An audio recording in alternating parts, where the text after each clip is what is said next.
Welcome to Let the Quran Speak. I'm excited to introduce to you one of the world's leading authorities on Islamic law, Dr. Khaled Abou El Fadl. He's a professor, he's a scholar, he's a sheikh. And Dr. Khaled Abou El Fadl is trained in the Islamic sciences, but he's also studied law in the Western context as well. And in fact, he's a professor at UCLA. Sheikh, welcome to Let the Quran Speak. You're very, very welcome. Thank you. Thank you for inviting me. I'm so honored to be with you. Yeah, I'm so honored and excited to have you with me. As I told you before, I've been following your work for many, many years since I was an undergrad in the year, I believe, 2001. That's when I first came upon your work. So Allah it is bless you. really Thank you. wonderful to see you here and looking so healthy and happy. Alhamdulillah, alhamdulillah, alhamdulillah, So, alhamdulillah. so Sheikh, I'm really excited about your Tafsir project, and I wanted to take some time to understand it a little bit more and help our viewers understand it and be exposed to it. When people look at the Quran, they often tell me, or non-Muslims often tell me, the Quran looks really jumbled. It's confusing. There are stories here, little pieces here and there. There's a lot of repetition. And then here you are with this Tafsir project, and you're saying that every surah is comprehensive in and of itself. And it's not just comprehensive, but there's a clear ethical message that it's conveying. So, Sheikh, I want to understand, how did you come about with this clear ethical message? Where did you get it from? How did it arise in your mind when you looked at the scriptures? But first, let's agree that people forget that we have become alienated from our Islamic tradition, not in the past, 20 years, 30 years, but several hundred years. I mean, the colonialism has waged a war against the Arabic language, against Quranic culture, several hundred years, and that disconnected a lot of even the natural innate connections that our grandparents, even our great grandparents had with the Quran. That type of native understanding that your grandmother or my grandmother or your grandfather, my grandfather, the more generations passed in this cosmopolitan age and the age of cosmopolitanism, the more we lost our connection. The premise is actually not anything shocking. The premise is, this is a book. A student of the Arabian history, a student of medieval history, knows in some unsettling detail what the world looked like in the Near East and in the Arabian Peninsula before the Islamic message. And what we all know is that this book comes and transforms the region from literally what is that expression, back, when you have a backwards area where, the swamp is, where, no civilized person. The backwaters? Yeah, the backwaters. Okay. From the backwaters of the region. I mean, the reason that the Sassanids and the Byzantines didn't invade Arabia is because they thought it's not worth it. There's nothing there worthwhile. And the people there were thought to be too barbaric and uncivilized for anyone to deal with or to take seriously. So the Quran came and transformed these people from these backwards human beings to people who launched one of the most important civilizations that humans have ever experienced. And the very simple question, how did these people understand, what is it about the Islamic revelation? What is it about this book? Because if you read, for instance, someone like George Saliba on the history of Islamic sciences, you quickly learn the role of this book in taking people who absolutely didn't care about mathematics or calculations or sciences, had no sense of empirical objective observations. The whole notion of empiricism and objectivism in observing nature was completely absent. They steadily relied on their life on a system of mythology and superstition.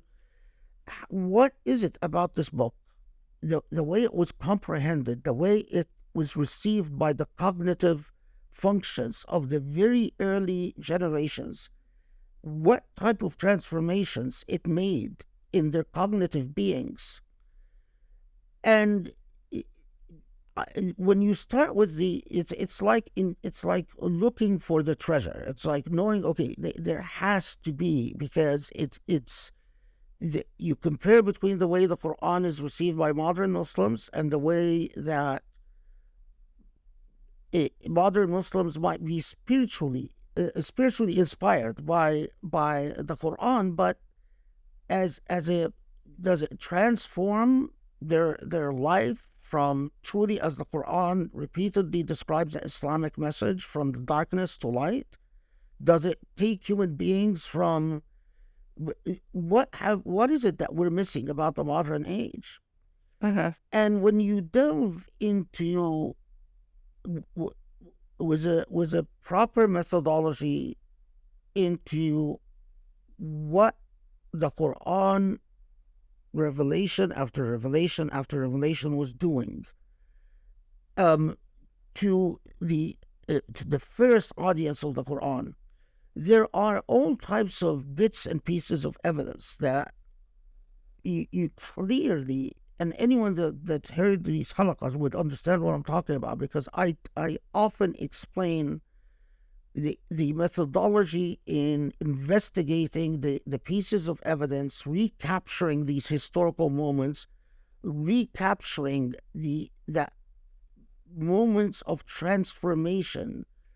And law, I can tell you, law doesn't build civilization. Law is a function of civilization. Law will never transform, law by itself will never transform barbarians into civilized human beings, will never transform ignorant people into enlightened people. That's not the function of law. Law is a byproduct of civility. It's not the cause of civilization. But what does have that power is morality.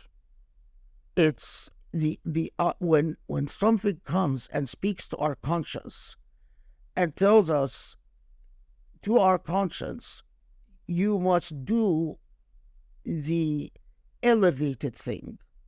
And that's really, it's not just the right thing, but you must do the elevated thing.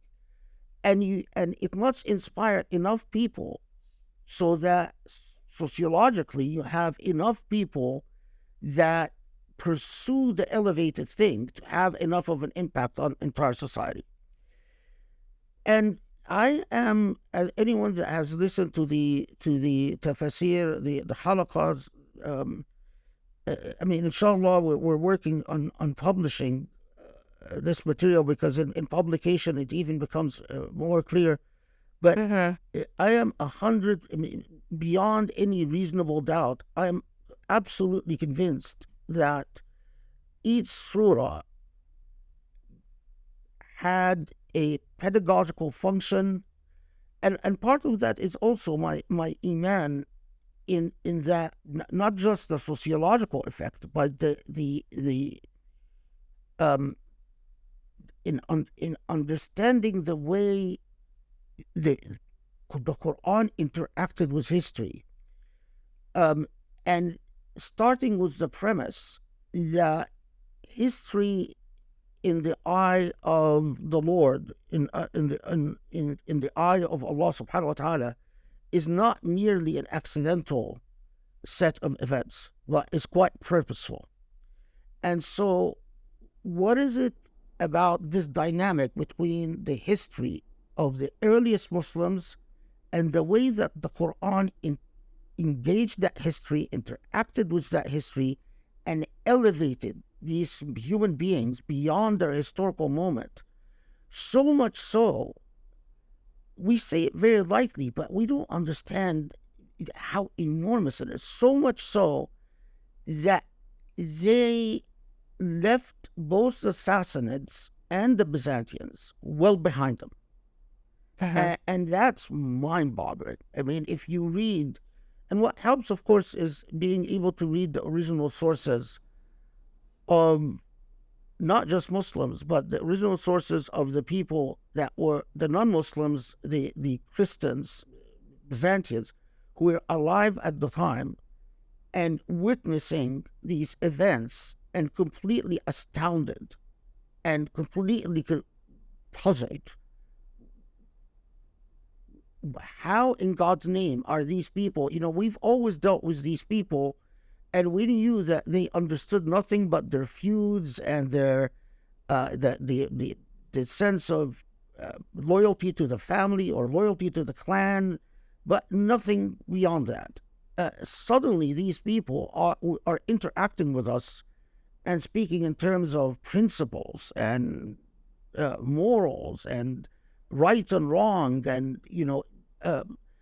even acting in ways that are truly morally superior to anything that we were accustomed to in the medieval context.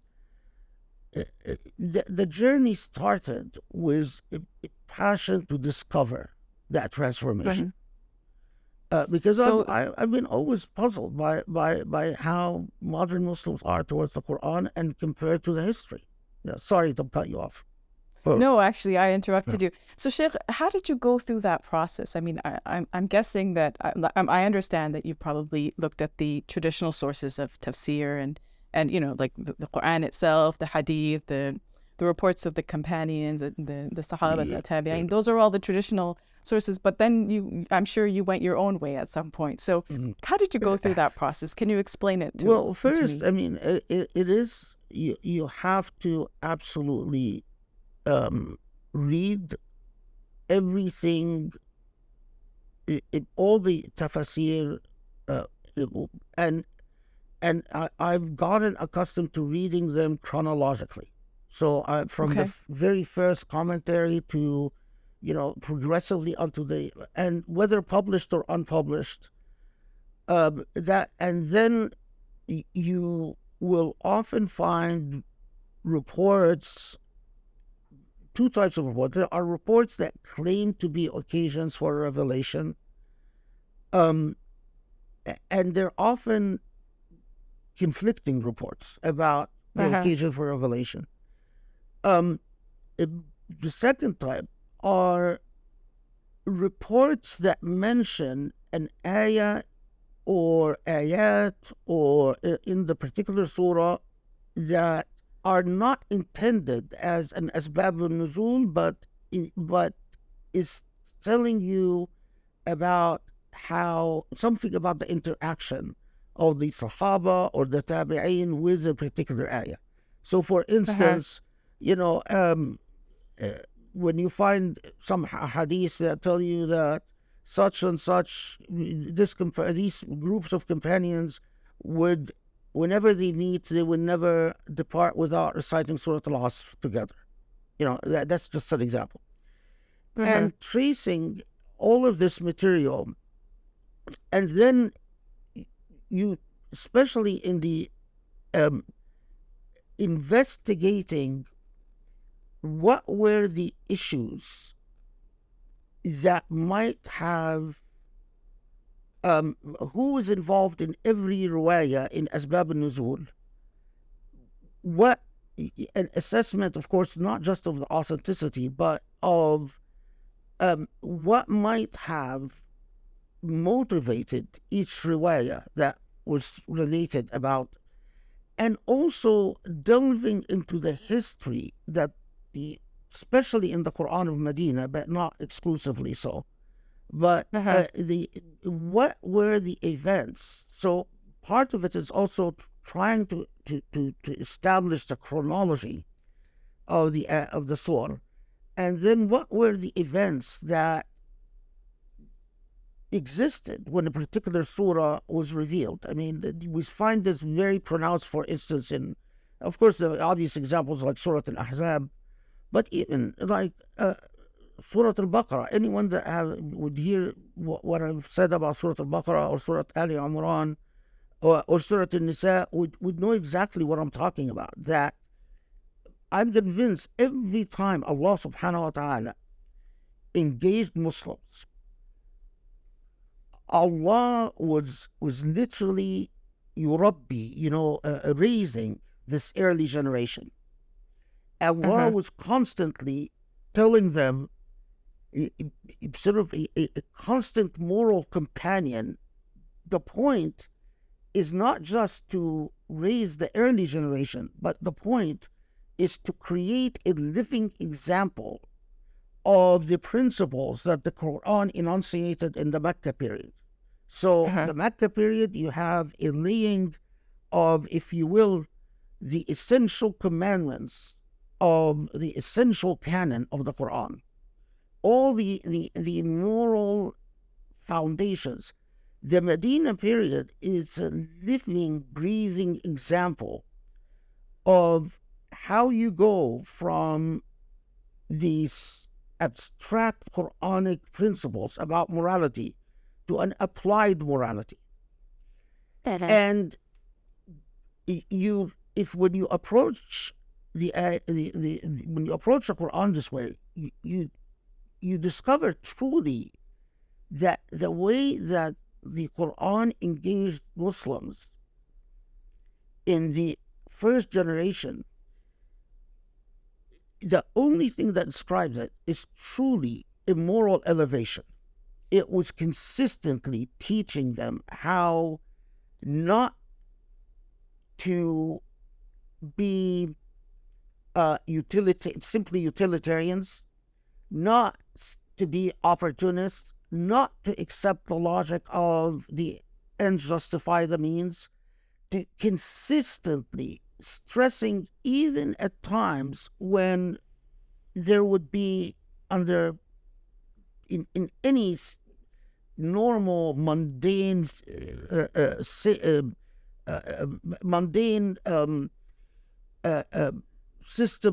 of education, even when under such a system, you would understand concessions being made for necessity and reality. Well, the Quran was always in surah after surah after surah, leaving Muslims with a lesson. We say, for instance, well, life on earth is not worth it because everything, that what matters is the hereafter. Well, that's easily said, but what does it concretely mean in the living example of the Quran? And I demonstrate I believe in my tafsir, what that precisely meant in the living example of the Quran of Medina. And so the Quran of Medina, the pedagogical moral engagement is truly, I often said, people that hear this tafsir will often hear me say, I have read, as an academic, I've read tons of medieval texts. I've read tons of philosophical texts written in the medieval era. I've read all types of medieval texts that spoke about ethics and morality. The mere exceptionalism of the Quran, the mere fact of the way that the Quran deals with moral challenges, to me, is unlike any medieval text I've ever read. The proof positive that the author of this book is truly a superhuman power is precisely the way that this book handles moral challenges. It is, and it's very hard. I mean, unless people make the commitment and listen to the tafsir they cannot possibly imagine what I'm talking about. Because it is not demonstrated in one or two surahs. It is surah after surah after surah after surah.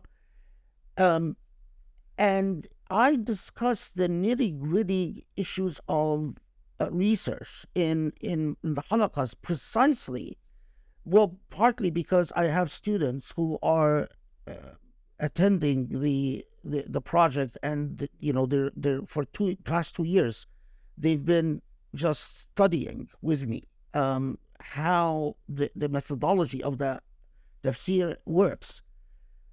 But other than the immediate students, it is critical that people recapture that the lessons of moral elevation, and what I demonstrate is what was understood. The recipients of the Quran, the companions of the Prophet ﷺ, the Quran spoke an innate language to them. They didn't need someone to sit there and tell them, look here, how this part of the surah connects to this part of the surah connects to this part, how it begins, how it ends. To them, it was easily understood, something that spoke to them innately. It was consistent with their own familiarity with the Arabic language. But we often forget that Arabs before non-Arabs, our relationship to the Arabic language has been deeply severed everywhere. I mean, our natural comfort with Sard al-Arabi, or the way that the Arabic narrative worked, has been severed, and that's what this tafsir tries to reclaim as well. So, Sheikh, let's say somebody has not looked at your halaqas and has not actually seen how you are describing the key ethical messages in each surah. Can you give us an example from maybe a short surah or any surah that comes to mind of what a key ethical message is in that particular surah? Okay, so for instance, I started out this tafsir with Surah Al-Hadid.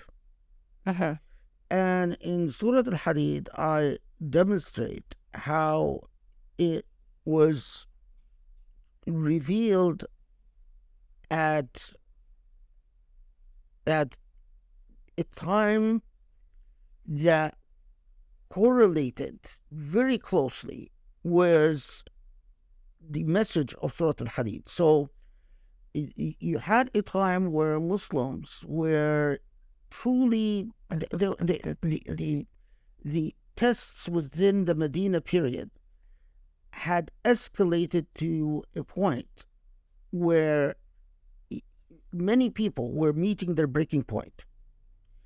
And Surah Al-Hadid comes and acknowledges all the hardships that Muslims were enduring. Consistently in acknowledging these hardships, underscoring time and time again sort of the psychological and emotional way, the way Muslims should be negotiating, internalizing these hardships. But most critically, it comes to a point where it basically tells Muslims what Allah wants from you is to be literally like al-hadid, like iron. It heat, hardship doesn't break it, it molds it. So Allah understands that this hardship is going to be molding you, but the challenge is not. So literally Allah teaching Muslims at the time, think of hardship as an opportunity to be seared and molded the way hadid is molded under heat. So the unifying, and what I've also discovered, that the way that the earliest generation called the surah, that there would often be a number of proposals as to the possible name of a surah. Okay. And then the consensus that would grow around what the surah should be named quite often had to do with the understanding of the earliest generation of the moral purpose of the surah. So Surah Al-Hadid was not called Al-Hadid simply because the word Hadid is mentioned in the Quran somewhere, because that's what we were taught. Oh, Yes. they just used took the word. But that's so haphazard, and it doesn't makes very little sense when you read the entire corpus of the tradition. And you discover that no,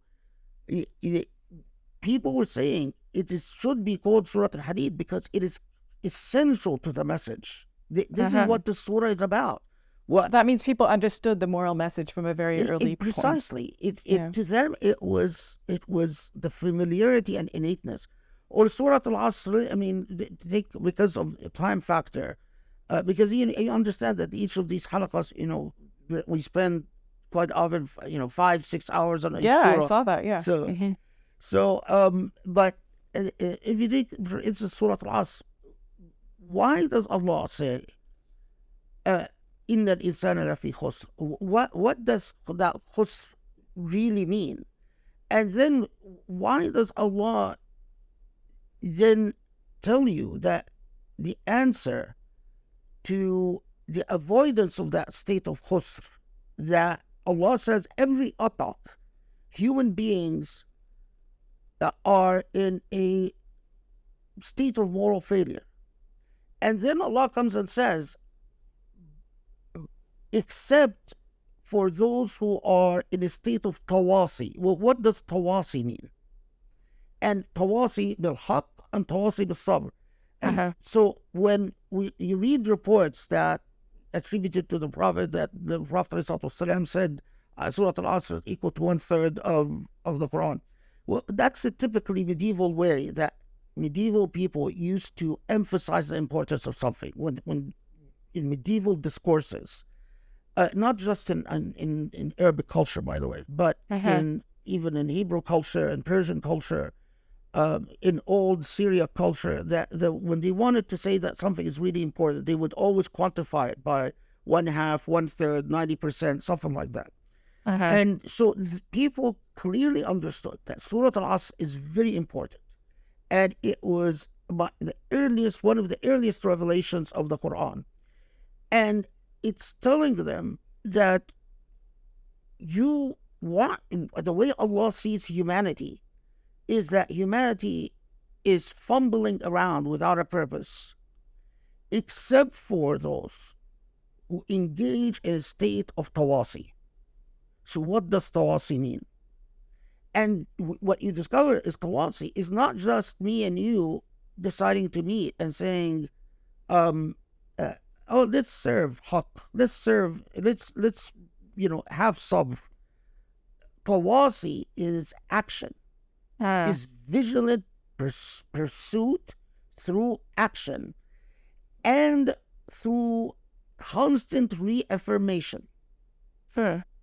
So that if I pursue haqq, meaning I care about what al-haqq is, and I pursue it vigilantly, that I find various elements in society reaffirming me, reassuring me, because otherwise we don't have tawasi. If whoever pursues al-haqq finds themselves marginalized and isolated and lonely, then we don't have tawasi. But then what does al-haqq mean? And then you discover that in Islamic tradition, they said the notion of al-haqq is derived from al-haqq al-awwal, the first and true and singular haqq, Allah subhanahu wa ta'ala. So Allah subhanahu wa ta'ala underscored and emphasized what, other than the obvious? Well, for instance, justice. For instance, karamat al-insan. For instance, ihsan. For instance, al-wud. And understanding that all of these are the very essence of the notion of haqq, then the society that is blessed and in the eyes of God saved from historical moral failure is the society that elevates the huquq, the fundamental notions of rights. Not rights in the individual sense as in the Western sense, but rights in the sense of moral values such as justice, such as ihsan, such as would be, compassion and care of people for one another.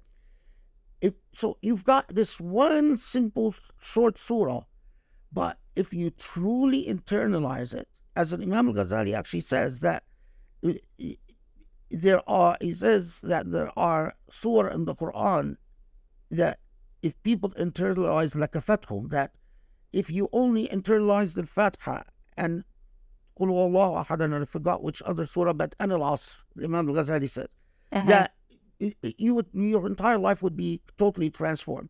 I'll give you one last very fast example. Surah Al-Baqarah had an unbelievable transformative message.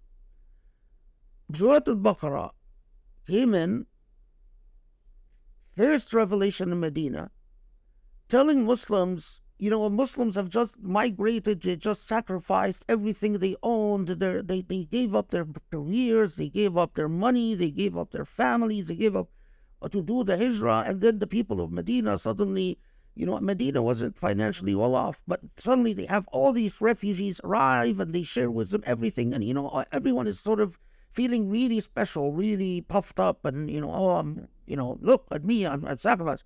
And Surah Al-Baqarah comes in and says, okay, yeah, very good, alhamdulillah, Allah is very proud of you, but if you think that makes you a chosen people, well, think again, because Allah doesn't have a chosen people. And the Surah Al-Baqarah systematically confronts the Israelites and telling them, but what, as I say repeatedly in the Quran, whatever the Quran says to the Israelites or the Christians, the intended audience are not the Christians and Israelites, it's Muslims. In other words, learn from what Allah is telling them. And what Allah is telling us in Surah Al-Baqarah is, I'm proud of you, I'm proud of your sacrifices, but don't ever think you're a chosen people, because Allah doesn't have a chosen people. But the way that is delivered is truly transformative in every moral, ethical, and historical sense.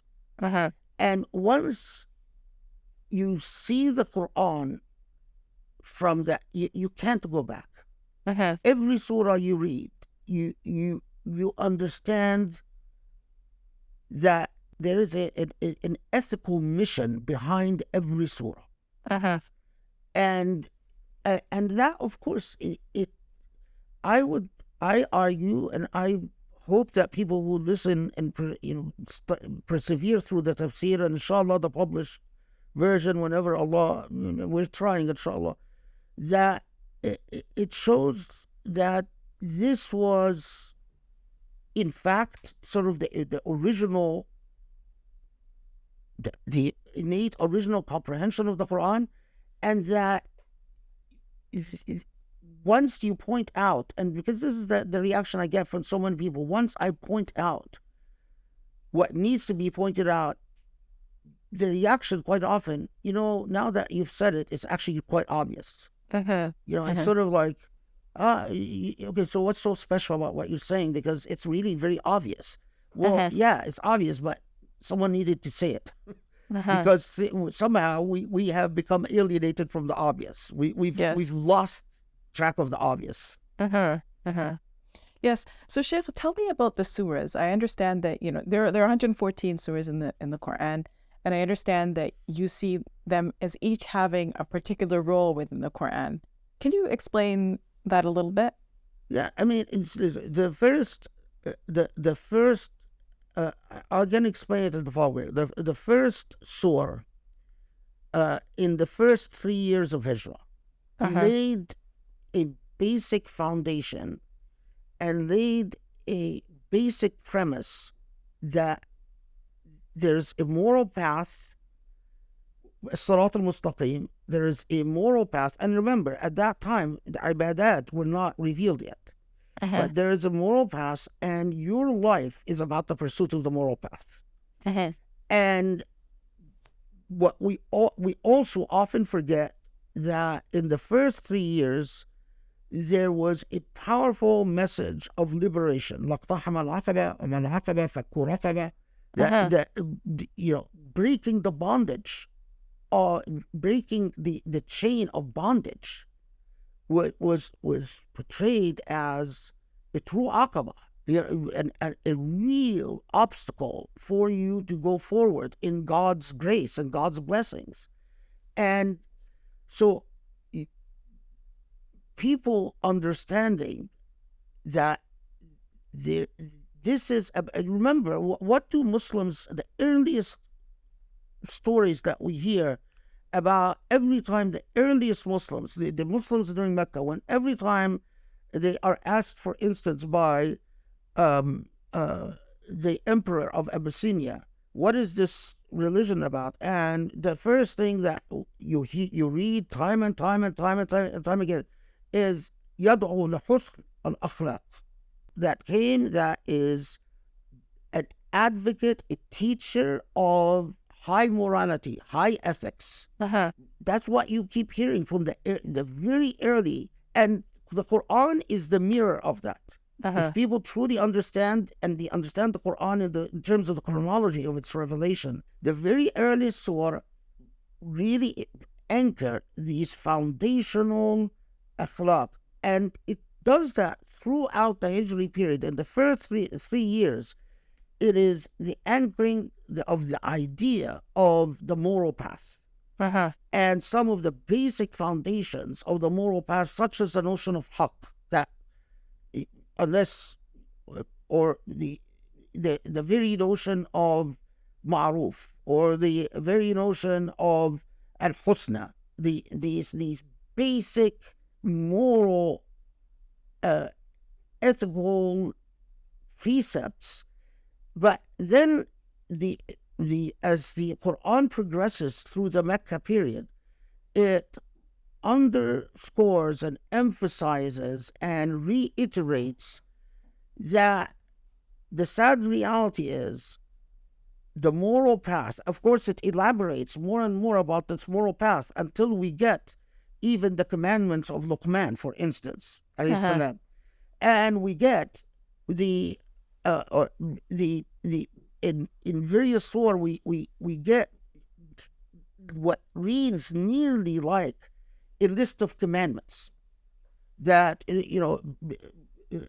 those not just who aqamu salah wa atu zakah, but then it's often the Quran in this period emphasizes whether it's birr al-walidain, whether it's al-ma'ruf lil-aqrabin, whether it is riayat al-yatim, whether it is al-muttar wa ibn al-sabil. I mean, a whole, but these were moral commandments before any of the ibadat. And this was, I mean, even when the salah is prescribed after Isra in the form that we do today, before then there was of course a salah, but not the way after Isra. But what the emphasis was on is that you cannot be a Muslim unless you are a morally upright human being. But then as the Hijri periods go on and the revelations of the Hijri, of the Quran of Mecca, it is emphasizing the notion of sacrifice, because the moral path often requires sacrifices, real hard sacrifice. And it repeatedly tells us stories of past nations, of people who sacrificed and people who refused to sacrifice, and what the consequences are. And it unfolds in this. I often compare the Quran to the, if you're hearing beautiful classical music, classical music communicates its message by partly sometimes melody, sometimes a counter melody, sometimes tension, sometimes dissonance, sometimes tonality, sometimes atonality. It's the same thing with the Quran.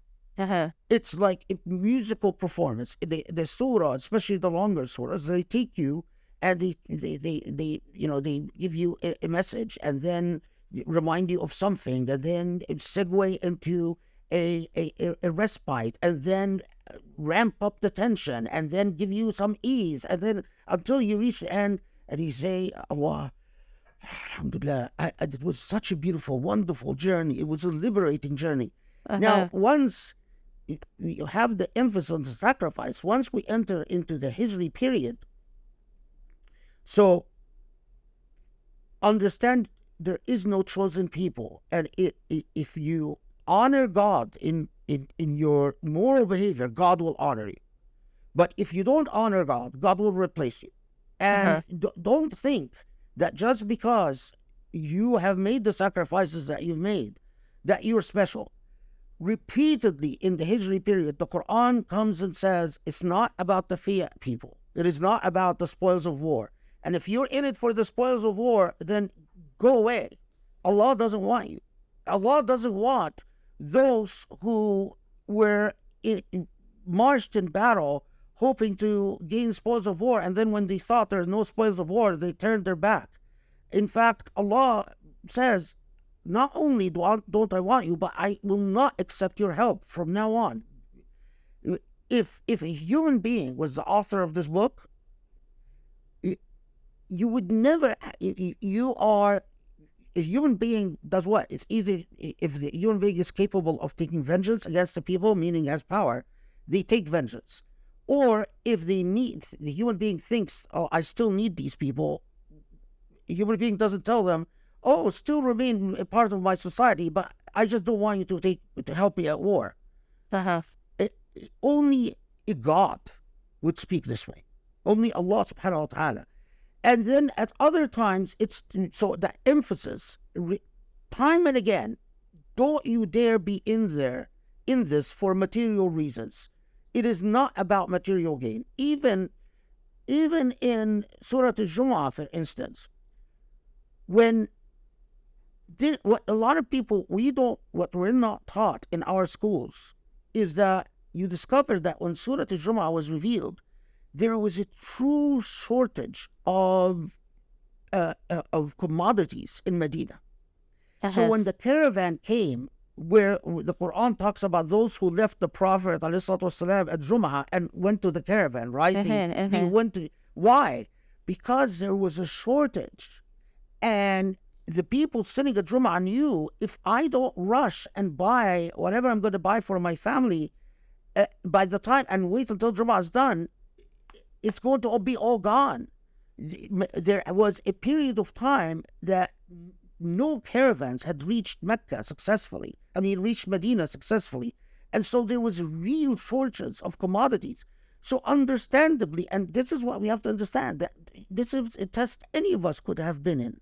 So if there was a real shortage in the market, your family is telling you, we don't have rice, we don't have this, we don't have sugar, we don't have salt.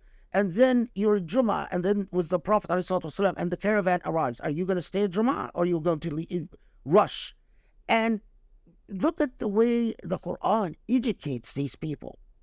It is not, oh, well, you should be put to death.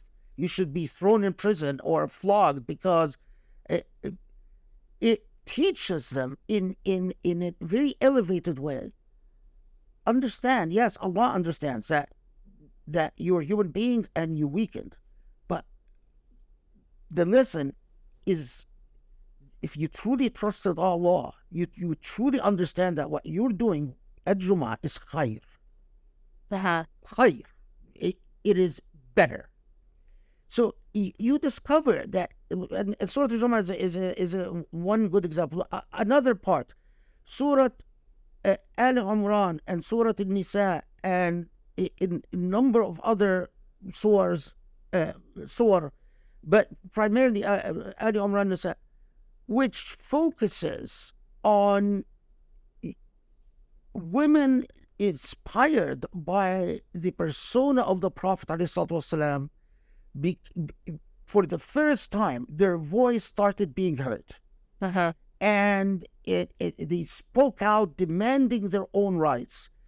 And these surah, and I really wish people would listen to them, because these surah elevated or pedagogically taught males in society how to listen to and incorporate the voice of women demanding things that are of concern to them.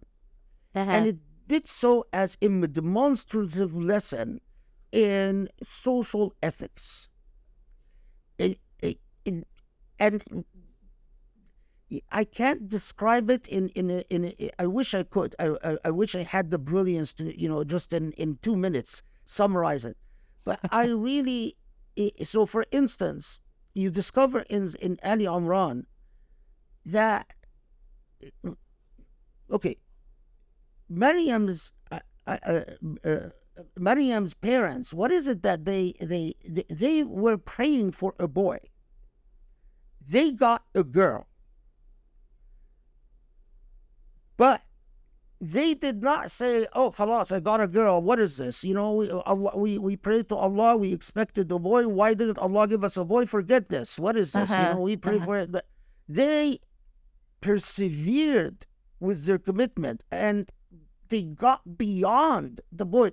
The Jewish law of the temple did not allow women to be servants in the temple, but Maryam and her parents defied the system of patriarchy and defied the law of the temple.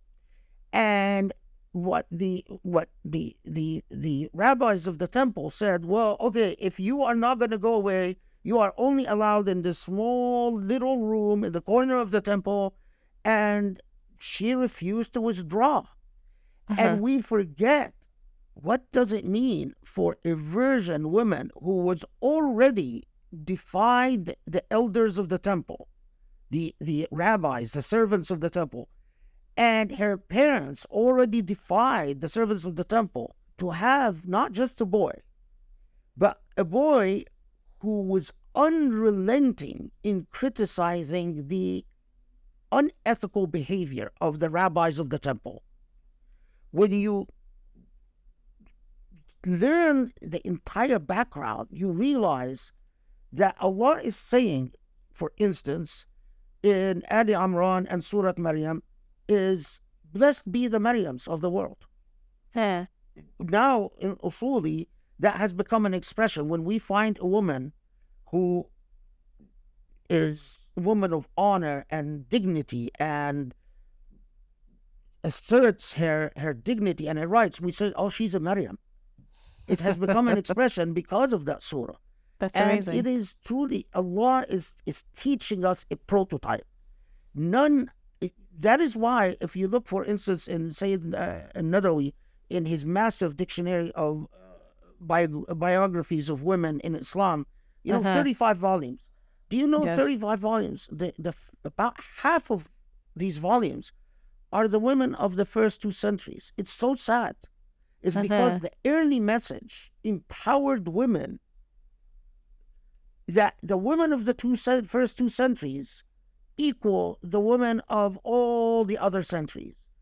What was it about the Quranic message that exploded all these amazing models of women? What is it that they understood that we are missing out on?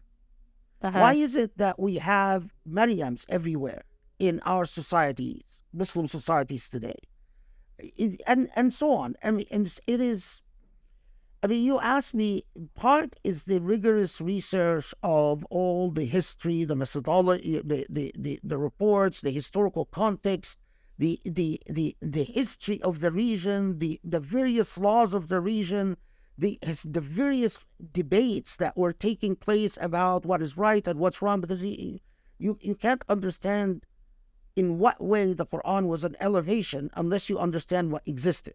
Part of that, but also as I emphasize repeatedly in these halaqas, dhikr. In each surah, I spent hours in state of dhikr and ibadah. The Quran doesn't yield its secrets except to lovers. Unless you love the Quran is not going to yield its secrets to you. It is truly an elevated book. If you approach the Quran with enmity and hostility, don't expect anything. You're not going to get anything. If you approach the Quran with a lazy attitude of, I'm entitled and, I'm somehow here to judge you, who do you think you are? I mean, or why would you accept Allah's book to accept this indignity? It wouldn't. But if you approach the Quran with true humility and say, I come to you because I know what you are. You are God's word. Elevate me. Teach me. Cleanse me. It will do all of that and more. Sheikh, what about, there are some verses that give us ethical pause, right? How does your Tafsir project deal with these verses? Let's say verses on, I don't know, slavery or inheritance, or, there are a number of verses, right? I take them all head on. I mean, I've spent hours talking about the inheritance verses, about all this Quranic verses that might have to do with slavery in head on. I've taken the beating verse. I've taken the testimony of women equal to men. But you see, and I don't want to, I mean, people can I really invite people to, if you know where the verse, what surah the verse exists, that you could start with, if you're skeptical, just start with that surah, which there's an inheritance verse or a beating verse, and start with that surah, and because a lot of people started exactly that way and then went back and started from the very beginning.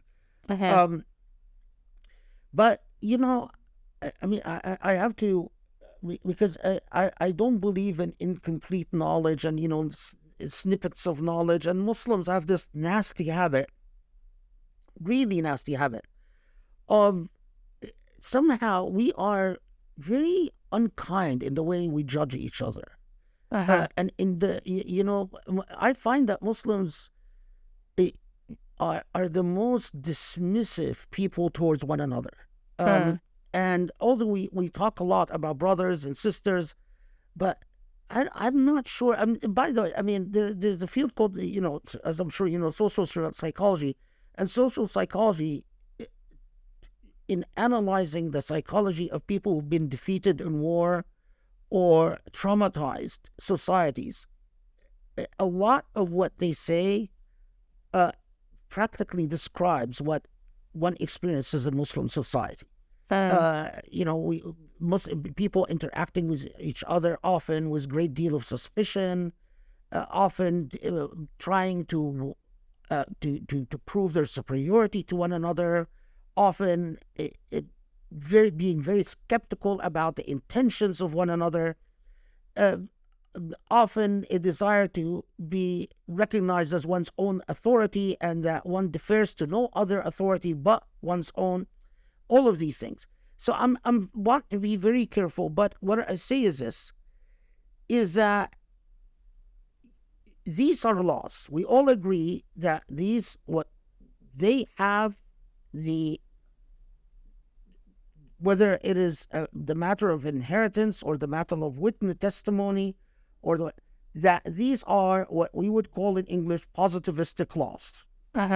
These are ahkam, and ahkam amaliyah. They're actual laws. They must be analyzed in the context of understanding legal systems and the function of law, and especially laws in the context of medieval systems. So, for instance, if you discover that legal systems of the that region, the Near Eastern region generally, at the time the Quran was revealed, never recognized the testimony of women in anything. Or that you realize that, and this is actually that the mere accusation of a woman's spouse, the Near Eastern legal systems, the legal systems of the region, would consider the mere accusation of the woman's spouse full proof of the woman's guilt and imprison her in a cellar or put her to death on the mere unsubstantiated accusation of her husband. Or if you discover that in these legal systems, women had no legal personhood and as such could not inherit because she was not considered in a legal system to be a person. And then you discover that the Quran came and legislated what it legislated. What you immediately, if you've read enough history, you know is that this is going to produce an enormous amount of tension. Because the Quran is coming to people. So yes, some of them had converted and spent 10 years with the Prophet ﷺ, and Hajar wa Ma'ah, they migrated to the Prophet. But that's not the majority. By the time we're in Medina, eventually, by the time these laws are decreed, these are not the majority.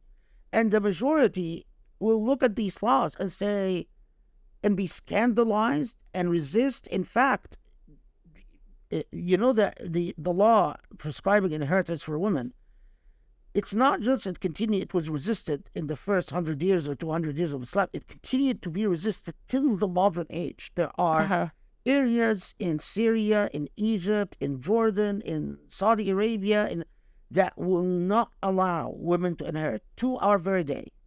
So now, as I talk about, I don't believe that these laws were decreed for. The point is not the nisbah, that the percentage that the women would get. The point is the moral arc of the law. That Allah was saying, isn't it relevant that if you discover, for instance, that when women are first, maybe all that was possible is to get people to accept the testimony of two women as equal to one man in a matter of inheritance, witnessing inheritance law, for instance. But the transformation is that you have to accept the legal personhood of a woman. And even this two women rule, but the actual transformation on the law is that now a woman becomes a person under a law. And in my understanding, there is what the point is to educate us about the moral arc of the law. And so when Allah gives us a sababiyyah, Allah makes the rational for the law, spells out the rational for law and tells us. So maybe if you understand, maybe if one of the women forgets, then the other one will remind her. Again, Allah is alerting us to a social dynamic that I have to understand and I have to research. What is that about? What does the Quran mean when it says if one of the women forgets, the other woman will remind her? And what is the Quran exactly doing here? And why did it scandalize so many people at the time of the Prophet ﷺ that and why did so many women at the time feel vindicated and empowered? If you want to understand the moral function of the Quran, you have to understand all of these things. So I don't shy away any of these issues, and I actually say, Allah, alhamdulillah, and the number of messages that I've received from around the world that say things like, and these are the messages that really just make me so, alhamdulillah, I thank Allah over and over, that say, I was having a crisis of faith from people from all over, India and Pakistan and Egypt and Saudi and Europe and Canada, Australia. I was having a crisis of faith. Or some of them even say, I left Islam, and then someone introduced me to your tafsir, and it gave me that jolt of confidence and iman again, and I just feel it, because it spoke to the people's reason. It spoke to their intellectual ability. It didn't tell them put your intellect to the side, and it didn't lie to them about the historical challenges, about the what the Quran could achieve at within a historical moment, and what the trajectory of the moral trajectory, the moral power of the Quran could achieve if Muslims would allow it to achieve its moral power in future times. Alhamdulillah, I mean, these are the most it justifies it. One feels that, okay, Allah, alhamdulillah, that you've kept me alive so long so I can see this. And I have no words to describe it. Alhamdulillah. Yeah, I mean, it's a very daunting task that you've taken on, and alhamdulillah, like, you've made so many sacrifices to get to this stage. So I ask Allah to bless you and honor you for everything that you've done. That I was doing this research for about 10 years, and I lacked the confidence to share it with anyone. I actually planned to die with it. I mean, this is not the type of stuff that gets you any credit in your academic career, right? No one is. In fact, the minute you start doing things like that, oh, he's a sheikh. A sheikh in academia equals you're a failure. But I don't care, because anyway. So for 10 years I was doing this, and I just didn't. I was also too chicken. But then I couldn't hold it back, so I started sharing it with my wife, with Grace. And I would come up to her basically and say, did you know in Surah such and such and such? And then she would go nuts. And it's like, no, but I didn't know. People don't know. You have to share it. And then she literally nagged me enough until I said, okay, fine. And she kept telling me, what if you die with it? What are you going to tell Allah? And can you defend yourself before Allah? Are you, scared of what's going to happen if you die with all this knowledge? And so for the past 2 years... she's right. So I'm glad that you listened to her. Allah has given me a Maryam, a true alpha woman. No, Sheikh, it was really an honor to have you here. I wish we had more time so we could talk a lot more and I could learn from you more. I have gone through many of your videos and watched them, and I will continue to watch to complete the tafsir, inshallah. And I wish you well. May Allah bless you and bless your program, and may Allah bless you and bless your family. I truly, you are making such a huge service for Islam, and every time I see you on the screen, I'm so proud of you. And just, thank you, Sheikh. And that means a lot. Please make dua for me. And my dad also was an admirer of you, so and I have to tell you that as well. I say, man, whoever raised this girl must be truly a great man. A great daughter can only belong to a great man, and I know that he's in his own right a well-known scholar of the Quran and a very highly respected one. So may Allah bless him and honor him and bless you and honor you and your family, Ya Rabb. Oh, thank you. And inshallah, one day you and him can have a conversation. I think it would be a very interesting Inshallah, it would be my absolute pleasure. Absolutely. Okay, so next time it will be Dr. Safiyyah Ally and you. Inshallah. Thank you so much, Sheikh. It was an honor, and I will continue to make dua for you. And inshallah, people will be receptive to your message, and you'll be able to spread this tafsir far and wide. Inshallah. Assalamu alaikum. Wa alaikum salam. Tired of seeing how Muslims are depicted in media? You can help. Support Muslim Media Hub, the first of its kind to empower young Muslims to create content for film, TV, and social media. Visit our website, QuranSpeaks.com, and donate.